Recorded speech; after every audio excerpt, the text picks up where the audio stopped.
En una villa tan extraña como su propio nombre, existen seres de apariencia tierna y con una afinidad curiosa y casi obsesiva hacia la Navidad. Regalos, joyas, juguetes, adornos, eso era todo lo que se veía en esas épocas. Mientras tanto, muy a lo lejos, en lo alto de una montaña, alguien repudiaba escuchar los tontos villancicos que se elevaban desde la villa. Un ser, o quizás un quién, que no soportaba estas fiestas y que detestaba incluso oír esa palabra. Su nombre es el Grinch.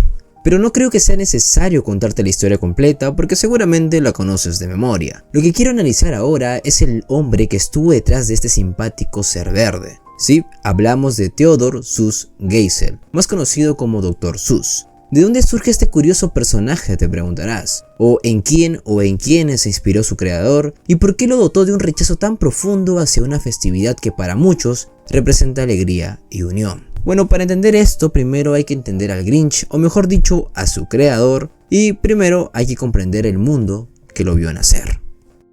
La Segunda Guerra Mundial marcó a Estados Unidos no solo en lo militar, sino en lo emocional. El país se enfrentó a las grandes potencias del momento, la Alemania nazi, la Italia fascista y el Japón imperial. Tras años de combate, Estados Unidos emergió como vencedor. Su territorio quedó intacto, su industria fortalecida y su economía lista para expandirse. Pero ganar una guerra no significa siempre salir ileso. Millones de soldados regresaron a casa con traumas, pérdidas y una sensación de vacío difícil de explicar. El país había sobrevivido, sí, pero emocionalmente estaba exhausto. Sin embargo, no hubo tiempo ni voluntad para detenerse a procesar ese dolor. La narrativa era clara, había que seguir adelante. Es en ese contexto donde aparece este personaje, Theodor Süss Geisel. Descendiente de alemanes, Geisel sintió la necesidad de demostrar su lealtad absoluta a Estados Unidos en una época en la cual cualquier vínculo con Alemania despertaba sospechas. Durante la guerra trabajó activamente como ilustrador y animador para el Departamento de la Información y Guerra. Allí creó piezas propagandísticas destinadas a educar y disciplinar a los soldados, utilizando el humor y la caricatura como herramientas para transmitir mensajes simples en una realidad, por así decirlo, catastrófica.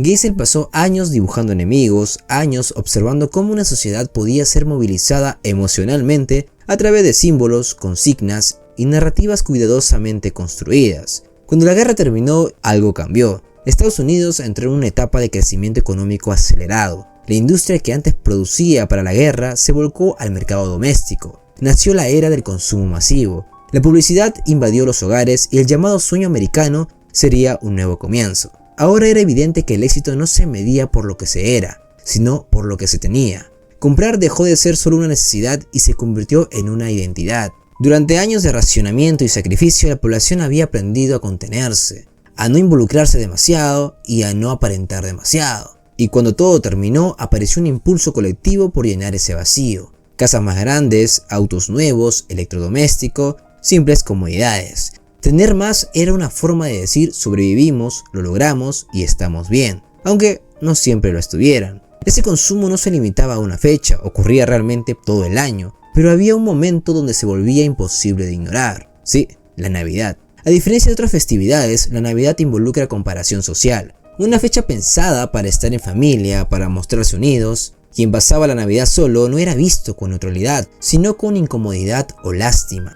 Estar solo en Navidad significaba no encajar. Y esa comparación no se detenía en las personas, se extendía a las cosas. La Navidad se convirtió en un escenario público donde había que demostrar que todo estaba bien. Bien emocionalmente, bien socialmente y bien económicamente. No bastaba con sentirse feliz, había que parecerlo. Y ahí es donde el consumismo encontró su terreno perfecto. Los regalos dejaron de ser solo gestos de afecto y pasaron a ser una prueba visible de pertenencia. Y en una sociedad emocionalmente fracturada, esos objetos empezaron a cargar un peso simbólico enorme. No se compraba solo por tradición, se compraba para no quedarse atrás, para no enfrentar el silencio, para no parecer incompleto. La Navidad no fue invadida por el consumismo por casualidad. Fue el punto donde todo el vacío acumulado durante años se concentraba en un solo momento, donde el consumo dejaba de ser individual y se volvía colectivo, donde no participar significaba quedar fuera. Y es ahí donde Dr. Süss empieza a incomodarse. Años después, él mismo confesaría que al mirarse al espejo durante una Navidad, no se reconocía en ese entusiasmo artificial. Había visto cómo los símbolos podían movilizar masas durante la guerra y ahora observaba otra forma de manipulación, la del consumo disfrazado de felicidad. Y de esa incomodidad nace el Grinch. Es ahí que en ese clima de incomodidad empieza a transformar su malestar en algo concreto, no con la intención de crear un ícono cultural, sino como una reacción emocional hacia esa etapa de que está viviendo su país. Hasta ese momento sus personajes existían principalmente en libros ilustrados, y Geisel ya tenía experiencia escribiendo cuentos para niños y sabía cómo simplificar ideas complejas sin subestimar a su lector. Su estilo visual siempre fue particular: cuerpos torcidos, gestos exagerados, personajes que nunca eran completamente amables, y el Grinch aparece ahí. No como un villano clásico ni como un héroe. Geisel lo dibuja deliberadamente desagradable, verde, encorvado, aislado y con una sonrisa torcida y una mirada cargada de fastidio. No está hecho para ser adorable, está hecho para incomodar a los demás, para dejar en claro que él no encaja en esa sociedad. Hasta entonces, Dr. Seuss era extremadamente celoso con su obra. Durante años se negó a autorizar adaptaciones cinematográficas o televisivas de sus personajes. Temía que el mensaje se diluyera, que sus historias se convirtieran en un producto más, algo que él odiaría. Esta postura limitó durante mucho tiempo la popularidad masiva de su trabajo. Por eso el Grinch marca un punto de quiebre, no solo porque conecta con algo que muchos sentían que no podían expresar, sino porque se convierte en uno de los primeros personajes de Dr. Seuss en trascender del papel. El Grinch no necesitó una película para existir, necesitó un contexto emocional que lo hiciera inevitable. Geisel, que había pasado años construyendo mensajes simples para realidades complejas, ahora hace lo contrario, usa un personaje para desmontar una narrativa. El Grinch no odia la Navidad, odia lo que ésta se había convertido. No rechaza la alegría, rechaza la obligación de fingirla.